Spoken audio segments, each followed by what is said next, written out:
Northeast Ohio is Otters Nation. Hello, Otters fans. Welcome back to the UPMC Health and UPMC Hammett Intermission Report. My name is Hannah Hill, your on the road radio host. Before we dive into the second period recap, let's see what some Erie Otters alumni are up to. Tuesday marked the first official night of the regular season of NHL hockey.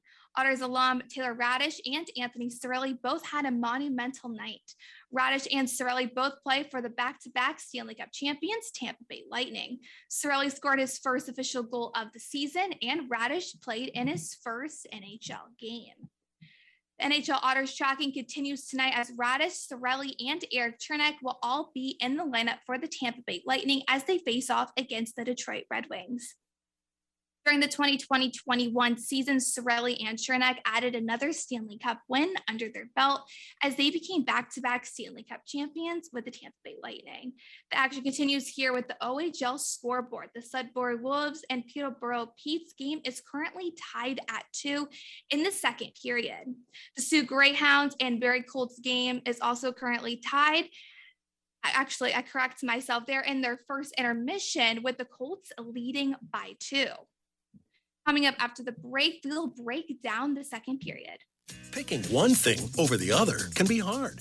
Toast or avocado toast? Ooh, 4 or 5-inch heels. But with pick games from the Pennsylvania Lottery, drawn twice daily, picking's as easy as 2, 3, 4, or 5. Plus, add Wild Ball to any pick game for even more chances to win. It's simple. Hey, what'll it be? Give me a pick 2, please. Oh, and add Wild Ball. I'm feeling pretty lucky. Play pick games today from the Pennsylvania Lottery. Must be 18 or older. Please play responsibly. Benefits older Pennsylvanians every day. It's never too late to be a part of the Erie Otters family. Full season tickets start as low as $9 a game and guarantee you the best seat in the house for all 34 games, your seat. With exclusive benefits like merchandise discounts, priority access to events at the arena, private season ticket holders events, and so much more. You can't afford not to be a season ticket holder. For pricing or to purchase yours, head to ottershockey.com. Otters came out into the second period with the same type of momentum that they did in the first. However, the first goal of the night was Tyler Delane on the back of the net for the Flint Firebirds early in that second period, taking the lead. While the Otters were on a power play, Brandon Huffman ended up finding the back of the net, scoring his first goal of the season, tying up the game. Chloe Savanuk ended up finding the back of the net for the Erie Otters towards the end of this second period. The Otters currently lead the Firebirds 2-1, which is the Otters' first lead in tonight's game. The Otters currently lead the Firebirds with shots on goal, as the Otters currently have 28 shots compared to Flint's 11. Coming up after the break, we'll dive into what both teams need to do going into this third period. ESPN Radio MRSN, the Michigan Regional Sports Network, is a proud affiliate of the Otters Radio Network. MRSN is home to ESPN Radio, Michigan High School sports, and an array of college and professional sports. For more information or to listen live, head to mrsn.online. The Michigan Regional Sports Network, your Michigan home for Otters hockey.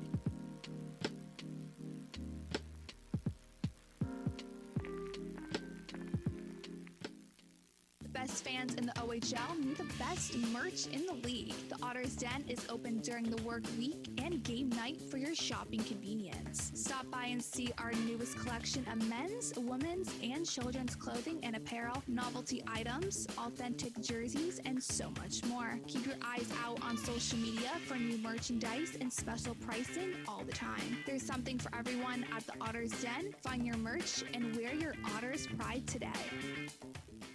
Throughout watching this game, I definitely thought the Otters brought back a similar type of characteristic type of play as they did in Saturday night's game. Obviously, that last game was not super beneficial for the Erie Otters, but tonight it seems that they've got that motivation back. One thing I've noticed with this Erie Otters team was that they did not slow down after the Flint Firebirds ended up finding the back of the net in the beginning of that second period. Instead of getting in their head a little too much, they decided to put all that energy on the ice, which led to that first goal of the game. It was a dark and stormy night as the ghoulish winds howled around northwest Pennsylvania.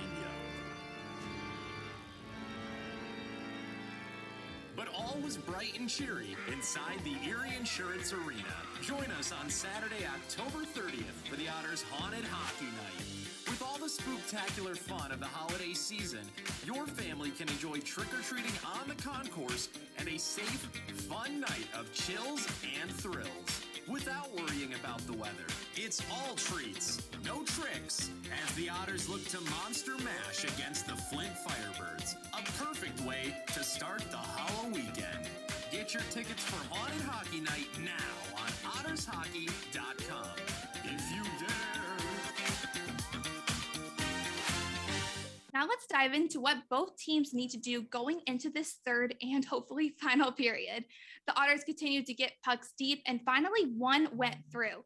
After that Flint goal, the Otters could have let that kill their motivation, kind of what I said a little bit earlier, but instead they pushed those negative thoughts aside and towards the back of their head, and they continued to battle, and it resulted in that Huffman goal. I think moving forward, the Otters need to continue to not get too much in their heads and to just let everything out on the ice. As for the Flint Firebirds, even though they were the first to find the back of the net in tonight's game, one thing that they need to do is they need to stay out of the penalty box. As we're going into this third period, and they've already have 3 penalties throughout tonight's game. Something that I also saw in tonight's game that I thought carried on from Saturdays was the physicality of the game. Throughout tonight's game, you can definitely tell that the emotions are high and a little scrums are happening throughout the entire game. Something I've also noticed so far is that Cohen has had quite the physical game. He's definitely a player everyone should keep an eye on during this upcoming third period. Back to you, Sean. You are listening to Erie Otters Hockey on the Otters Broadcast Network and CHL TV. We'll return to the action again shortly. Go Otters! Back here from the Dort Financial Center, we are just minutes away from the third, and like Hannah said, God willing, final period of play here. Of course, that's our very own intermission host on the UPMC Health Plan and UPMC Hammett Intermission Report, Hannah Hill. We are so happy to have her part of the broadcast team and hope that you'll welcome her with as warm of arms. Well, like she said, a great period there for the Otters.